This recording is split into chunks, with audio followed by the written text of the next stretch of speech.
Hi guys, so this is the final session of the week and it is the Bring It All Together session. Key things I wanted you to learn this week were how to write about themes, yeah? So even though we're revising Blood Brothers, really what I want you to be good at, which is a kind of universal skill for success, is being able to spot themes and dig into them. And then I also want you to be able to relate those themes to evidence from the text.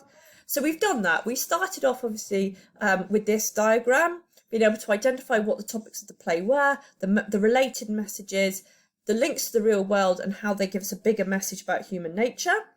Then we looked at some key lines from the play and matched them to the themes and thought, what's the message we can take from that key line? So this is, as I say, bring it all together and write it into a paragraph. So I'm going to model writing one first. I'm going to talk you through the process, then I'm going to ask you to write one and email it to your teacher. So format that you're hopefully pretty familiar with and that you'll find quite straightforward. So first of all, I'm going to choose the line 30 but looks more like 50 because, you know, it's the line from the stage directions that describes Mrs. Johnston right at the beginning. I'm going to lead into my textual detail in exactly the same way I would do for Macbeth. So I'm going to start with the name of the character who says the line. But of course, there isn't a character that says this line because it's the stage directions. So I'm going to have to start with Russell. So Russell, at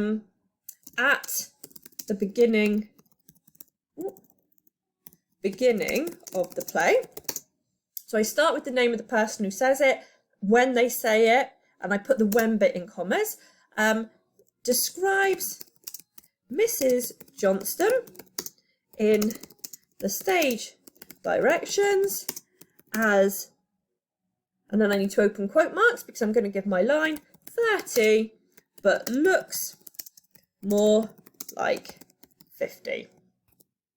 So I've got my textual detail and I've said who said it and when, and I've identified that it's part of the stage directions. So obviously then I need to say something about the line. And generally, we've been saying what we can infer about the character from the line. Now, obviously, it's fairly basic, isn't it, that she looks older than she is. That she, so I can say which leads the audience to infer that she looks older than she is. But that's pretty basic. I'm not going to get very marked for that. I want to be clear about what theme it introduces. So this paragraph is slightly different in the fact that we're really focusing on themes and foregrounding our understanding of themes through our paragraph. So in addition to saying what I can infer, I'm also going to say, and introduces the theme of poverty to the audience. Okay, so I've gone beyond just saying a simplistic inference to saying that it introduces a theme. Russell at the beginning of the play describes Mrs. Johnston in the stage directions as 30 but looks more like 50, which leads the audience to infer that she looks older than she is and introduces the theme of poverty to the audience. Let's lose to the audience because that sounded a bit of a mouthful, didn't it? Introduces the theme of poverty. So obviously now I need to be a lot more specific, don't I? I need to zoom in and I need to talk about how he does this and just add some more specific detail. So in particular is obviously our phrase we always use to zoom in, so we'll do that again. So in particular, the contrast between the words 30 and 50 suggests that she is actually still quite youthful, but because, oops, I put a random E in there, but because of the hardships, should we go with the hardships of her life and challenges she has faced due to poverty, she has lost that youthful energy and been, I don't want to say aged, do I? Because I've already said that. Hang on. So Russell at the beginning of the play describes Mrs. Johnston in the stage directions as 30 but looks more like 50, which leads the audience to infer that she looks older than she is and introduces the theme of poverty. In particular, the contrast between the words 30 and 50 suggests that she is actually still quite youthful, but because of the hardships of her life and challenges she's faced due to poverty, she has lost her youthful energy and been aged by by lack of money. I don't want to say poverty again, basically. Do you see how I got in a little bit of confusion about what I was trying to say, because it's really hard writing these paragraphs. So I just stopped, reread it, and then carried on. And I think that's something students don't do. You're so keen to keep writing, but actually just stop, read what you've written, think about it, and carry on. And it helps your brain kind of deal with all the cognitive challenges that it's trying to process. So I've said something more specific about the words. And obviously now I need to move to the message. So I'm going to now say something. And again, I'm going to use the same phrasing we used before. It seems that Russell is presenting a clear message about the inequalities of poverty and the way that some people struggle to survive due to their lack of money and status in society. So I've moved beyond just saying that the theme of poverty, that there is a theme of poverty, which obviously I said up here that there's the theme of poverty, and I've tried to say what the message is that's to do with poverty. So it's that sort of structure we've used before, something quite general to get us going, more specific exploration of language, and then a more thematic sentence where we talk about the message. Now, what I want to do to anchor this is to link it to the context, to the real world.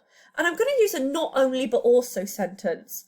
So I'm going to say not only, and in the first half of my sentence, I'm going to talk about the real world. And I'm going to try and make some point about how this message relates to the real world.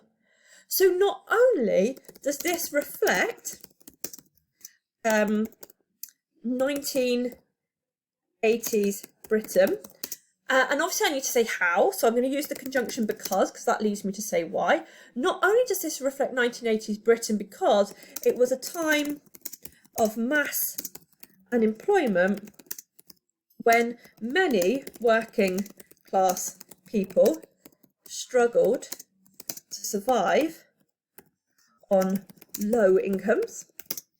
So I've said something about how it relates to the real world. Not only does this reflect 1980s Britain because it was a time of mass unemployment when many working class people struggled to survive on so low incomes. Now, my but also bit, I'm going to try and make it universal. So my not only half of the sentence up to the comma is when I try to say something about the world of the time and how this idea of the play relates to the world of the time. My but also bit is going to try and relate it to a more universal theme. So I'm going to say but also reflects the ongoing challenges faced by people who have little money and challenges the audience to, should we say understand, has our verb here, to understand the suffering of others who may be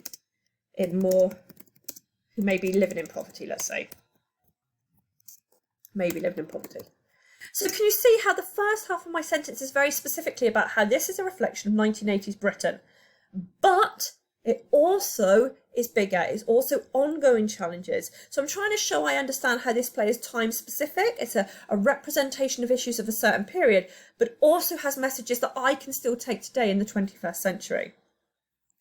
So I want to check my whole paragraph because I can never write a paragraph without checking I'm happy with it. So it says, Russell at the beginning of the play describes Mrs. Johnson in the stage directions as 30 but looks more like 50, which leads the audience to infer that she looks older than she is and introduces the theme of poverty.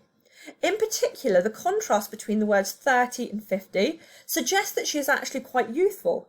But because of the hardships of her life and challenges she has faced due to poverty, she has lost that youthful energy and been aged by lack of money.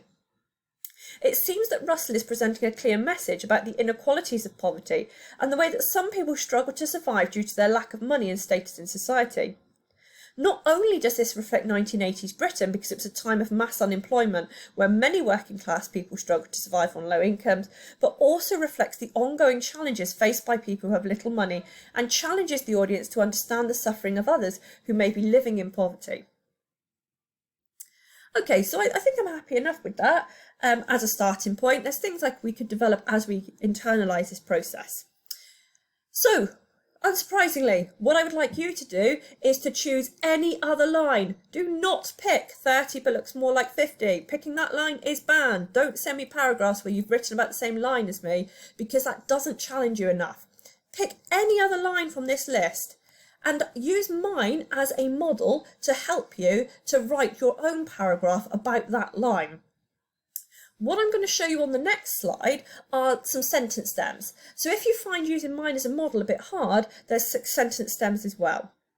Okay, so these are the sentence stems. So basically I've taken out bits of mine that are specific to my quotation, to my line, 30 but looks more like 50, and left you the bits that you can use to structure your paragraph. So if you were to take the line, for example, I wouldn't let him mix with the likes of them. We would say the policeman, in the first gap, at the beginning, because that's our when bit, tells Mr. Lyons, I wouldn't let him mix with the likes of them, which leads the audience to infer that he thinks Edward is too good for Mickey and should keep away from him, and introduces the theme of class divide and injustice. In particular, the word mix is significant because it suggests he thinks that that he might Edward will be contaminated or damaged by integrating with children who are from the working classes.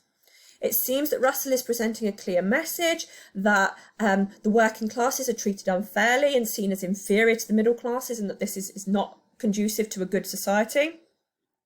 Not only does this reflect 1980s Britain, because there was a strong class divide and big divisions due to some of the economic policies of the time, but also there is a bigger message here, isn't there, about the way people judge each other. Rather than respect each other, we judge each other based on how much money we've got.